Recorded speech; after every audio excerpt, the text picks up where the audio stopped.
A Bhutanese folktale. Mimi Heylay Heylay. High in the hills of Bhutan, where prayer flags danced in the wind, there lay a small, peaceful village. In this village lived an old man everyone called Mimi Heylay Heylay, Grandfather Heylay Heylay. He had no great physical strength, but his warm personality made him beloved by all. Frail, bow-legged, and fond of stroking his thin goatee, he was more often seen chatting at village gatherings than doing hard work. But today was different. Today, Mimi Heylay Heylay had to work, his buckwheat field needed tending, and the sun was already climbing high. Under the hot sun, he dug half-heartedly, his hoe moving slowly. Hard work was never Mimi Heylay Heylay's favorite pastime. He preferred the goodwill of his neighbors to a blistered back. Suddenly, his hoe struck something hard. A huge tree stump stood menacingly in the middle of his field. He stopped, stroked his goatee, and frowned. This stubborn stump had to go. He attacked the stump with all his strength, digging out its roots, pulling and tugging until sweat poured down his face and his palms grew raw and blistered.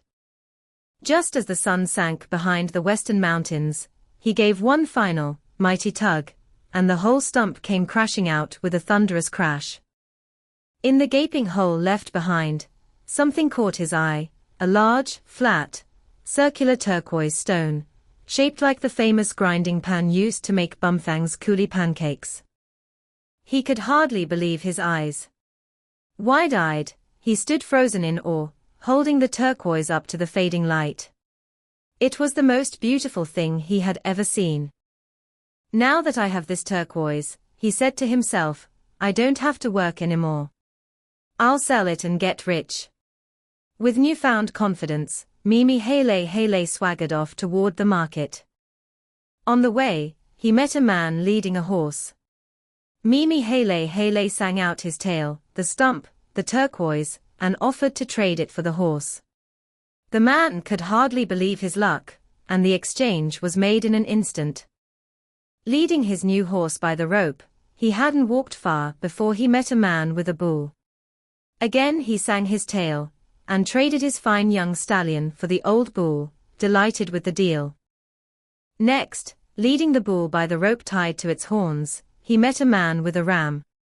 Once more he sang his growing tale, turquoise, horse, bull, and traded the bull for the ram.